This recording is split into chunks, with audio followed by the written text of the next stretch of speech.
Hey hey sobat bahari, ada warteg sehari di sini.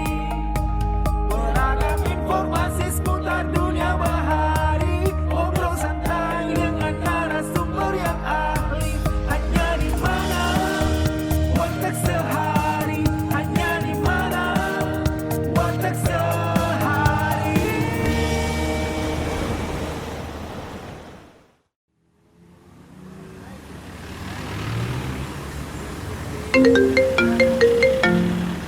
Halo, lagi di mana, Sob? Lagi di warteg sehari nih. Hah? Warteg sehari? Iya, warteg sehari. Wawasan terkini seputar bahari. Ayo, mampir sini.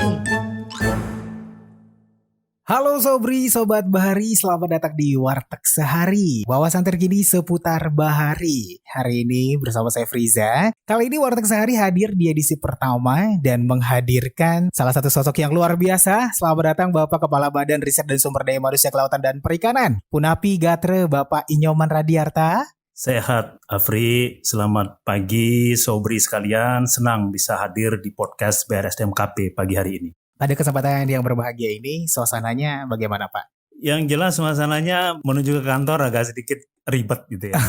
Kenapa Pak? Jakarta luar biasa ya? Jakarta sudah mulai menunjukkan tanduknya nih ya. Oh iya benar Kondisi sekali. saat ini ya. Mungkin bisa dijelaskan sedikit Pak, perkembangan lembaga ini sekarang seperti apa Pak? Kita ketahui bersama bahwa dulunya BRSDMKP sangat kental dengan kegiatan-kegiatan risetnya. Namun dengan adanya organisasi baru yaitu Badan Riset dan Inovasi Nasional, kegiatan riset yang ada di BRSDMKP berlebur di BRIN tersebut. Oleh sebab itu, KKP ataupun BRSDMKP harus melakukan transformasi kelembagaan untuk menjawab isu-isu program-program prioritas KKP itu sendiri. Kedepannya, sesuai dengan arahan Bapak Menteri Kelautan dan Perikanan untuk menjawab program-program prioritas Kementerian Kelautan dan Perikanan itu sendiri, core bisnis daripada BRSDMKP yaitu mempersiapkan SDM yang unggul, yang dinamis, yang bertalenta global. Oke Bapak, sejalan dengan dukungan terhadap program-program prioritas KKP, kira-kira bisa dirincikan lagi Pak untuk keluaran BRSDM ke depan nih untuk mendukung program tersebut. Saya kira saya ingin melihat satu persatu ya, Afri ya, supaya lebih clear bagi sobri-sobri yang mengikuti podcast BRSDMKP ini ya. Boleh. Jadi saya ingin melihat satu persatu dari pusat ya.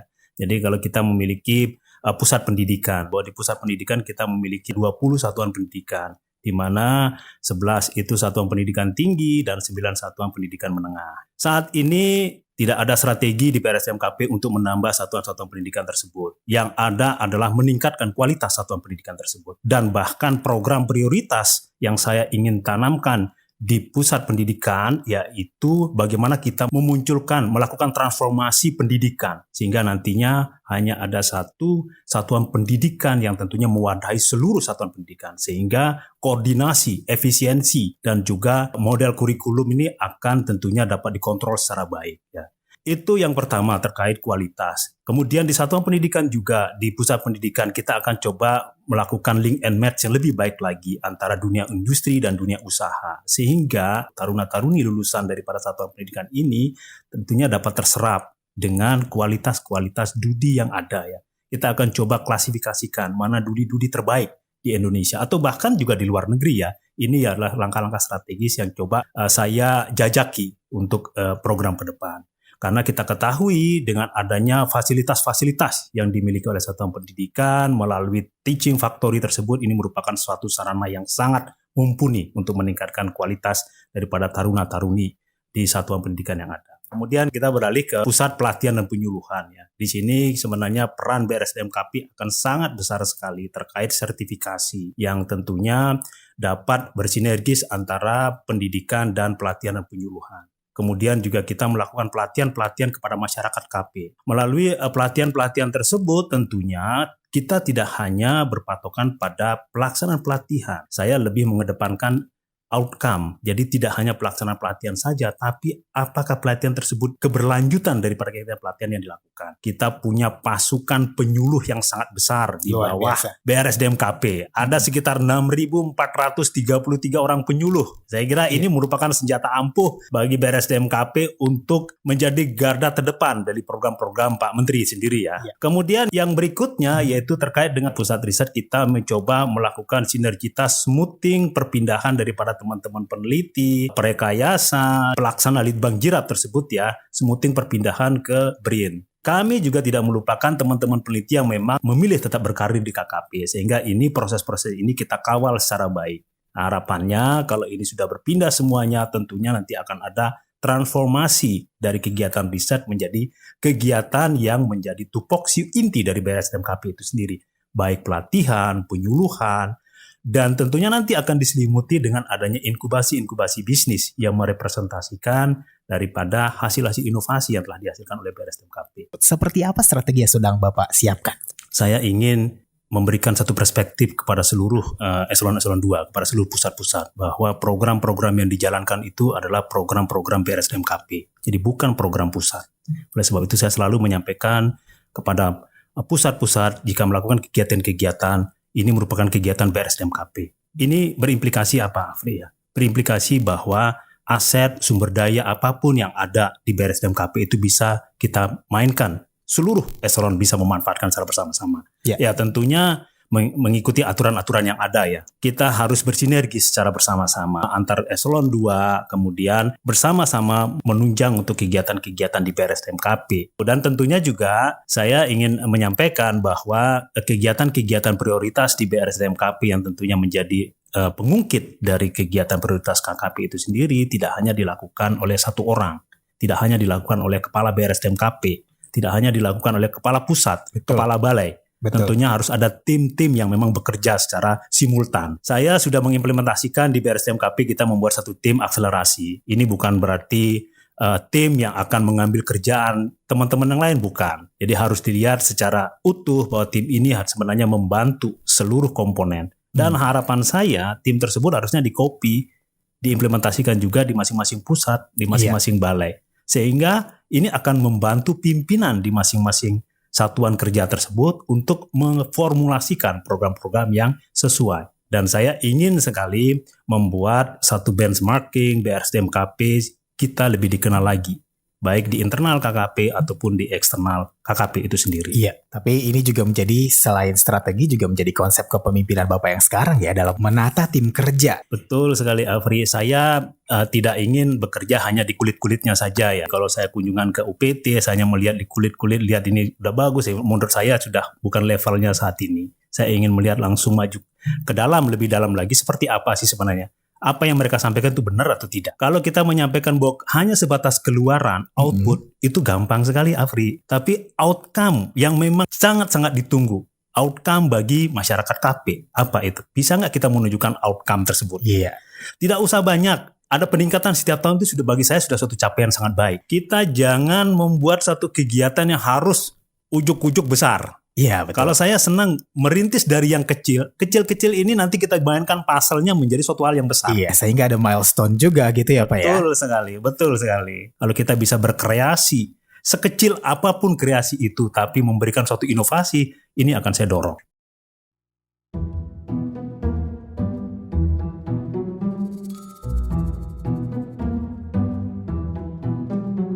Ih, mie apaan tuh hitam kayak gitu? Mie gosong ya? Ye, bukan. Ini tuh mie Timi, mie tinta cumi, produk inovasi dari Politeknik KP Sidoarjo. Kamu tahu nggak, mie Timi menambahkan tinta cumi pada adonannya. Ada banyak manfaatnya nih untuk kesehatan, sebagai antioksidan salah satunya. Wah, keren. Berapa sih harganya? 12.000 aja. Belinya bisa di Politeknik KP Sidoarjo atau via Instagram @mitimi.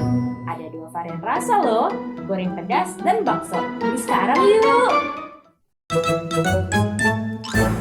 Tantangan seorang kepala Badan Riset dan Sumber Daya Manusia Kelautan dan Perikanan sekarang itu seperti apa? Saya ingin menyampaikan nih, BRSDMKP di KKP sendiri merupakan organisasi yang sangat besar. Baik dari segi SDM, baik dari segi anggaran, sarana prasarana aset semua. Ini merupakan satu tantangan tersendiri bagi betul. kepala BRSDM-KP untuk mengelola semua itu. Iya. Mengelola meskipun muncul tidak bombastis. Saya kira untuk melakukan hal tersebut BRSDM-KP tidak bisa berjalan sendiri ya. Tidak bisa bekerja sendiri. Oleh sebab itu saya selalu menyampaikan bagaimana kita meningkatkan kemitraan kita. Dan ini mungkin juga saya dan Sobri dimanapun berada nih sekarang yang sedang mendengar pasti setuju nih dengan hal yang kayak gini. Karena memang untuk mengelola sebuah lembaga yang besar, kita harus bisa memanfaatkan peluang yang datang dari luar dan juga yang dari internal nih Pak. Mungkin Bapak ada sedikit pesan khusus nggak Pak untuk penguatan internal tim yang ada di BRSDM sendiri? Seperti apa Pak? Terima kasih Afri. Ini pertanyaan yang memang gampang tapi susah dijalankan ya. Saya masuk Afri ya, saya masuk sebagai kepala BRSDM. Saya lihat memang pekerjaan paling susah adalah membenahi internal. Ya. Iya. Itu pekerjaan paling susah. Karena kalau eksternal orang akan melihat kita langsung. Tapi di internal sendiri bagaimana kita bisa memblendedkan semua kegiatan. Saya selalu menyampaikan kepada pimpinan-pimpinan baik di level eselon 2, eselon 3 bahwa kinerja bersama, sinergisitas bersama ini merupakan suatu kunci kita keberhasilan. Jadi saya tidak menutupi siapapun dia, orang level apapun, kalau memang memiliki inovasi, kreativitas yang sangat baik, itu akan saya wadahi. Jadi saya harusnya punya ide yang bagus, tapi saya mentok di level pimpinan sekolah ini. Ini yang harusnya kita hindari seperti itu ya.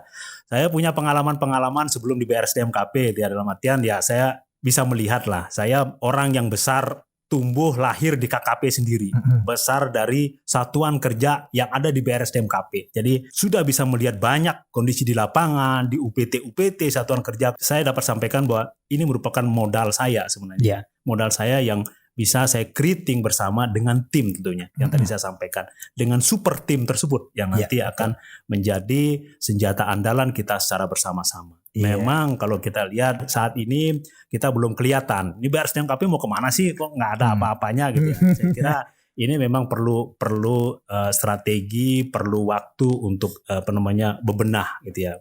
Perlu waktu bebenah di dalam. Nah, harapan saya ya di akhir tahun ini ada sesuatu yang nanti akan saya munculkan untuk BRSDM-KP.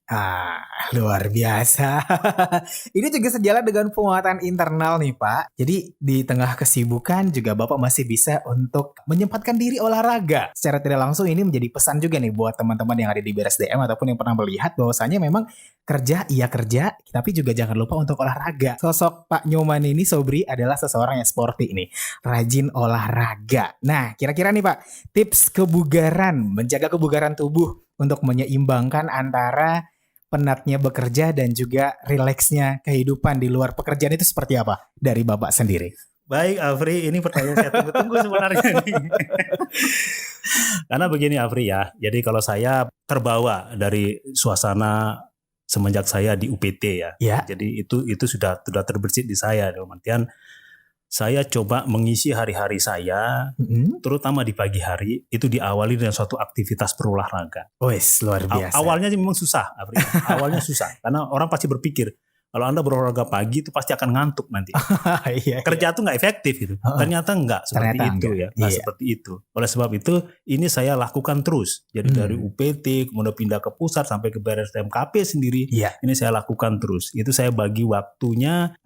Jadi saya mengatur sebelum jam 8 itu bagaimana saya mengatur waktu sehingga saya bisa melakukan aktivitas olahraga tersebut. Morning person berarti Betul. Bapak ya. Dan ini pun tidak saya lakukan hanya sebatas di lingkungan kantor. Jadi kalau saya punya kesempatan keluar daerah, yang namanya sepatu olahraga dan baju olahraga itu tidak pernah terlupakan. Ini tips pertama yang harus kita lakukan bersama-sama nih ya. Ini bahasa saintisnya nih ya. Iya. Gimana Pak? Bahasa saintisnya katanya gini, kalau kita bisa berolahraga setiap hari 30 menit, itu suatu hal yang sangat bagus untuk menjaga ketahanan tubuh kita. Iya betul. Sebab itu saya setting waktu saya 30 menit harus tiap hari saya bergerak. Luar biasa. Itu kondisi yang berbeda, Afri, ya. Kondisi yang berbeda karena kalau di Jakarta itu aja kita. Iya betul. Tapi kalau ke daerah kita kan beda-beda daerah. Iya, karena energi dan juga udaranya juga pasti. Betul sekali. Juga. Itu yang saya cari. Pada intinya balancing ya Pak ya. Harus seimbang, rileks di kehidupan di luar pekerjaan, tetap semangat dan juga tangguh di pekerjaan. Terima kasih Pak Nyoman, selamat beraktivitas untuk hari ini luar biasa. Semoga selalu sehat dan dikelilingi orang-orang baik. Amin, amin ya robbal alamin. Dan Sobri dimanapun berada, pada Warteg Sehari edisi pertama kali ini kita sudah bisa berhasil catching up bersama dengan Kepala Badan Riset dan Sumber Daya Manusia Kelautan dan Perikanan. Dan tentunya jangan lupa untuk selalu terhubung bersama kami di media sosial Facebook, Instagram, YouTube, Twitter, dan juga TikTok. Karena semua perkembangan dari organisasi ini akan selalu kita bagikan di media-media tersebut. Sobri, Sobat Bahari, saya Friza di Warteg Sehari, wawasan terkini seputar bahari. Tutup dulu, sampai jumpa di hari berikutnya. Lagi dengerin apa, Sob? Lagi dengerin Warteg Sehari nih. Wawasan terkini seputar bahari, podcastnya BRSDM. Dengerin juga deh via Spotify. Jangan lupa pantengin media sosial BRSDM lainnya ya. Ikuti @BRSDMKP di Twitter, Instagram, Facebook, TikTok, dan subscribe BRSDM TV di YouTube. Oke?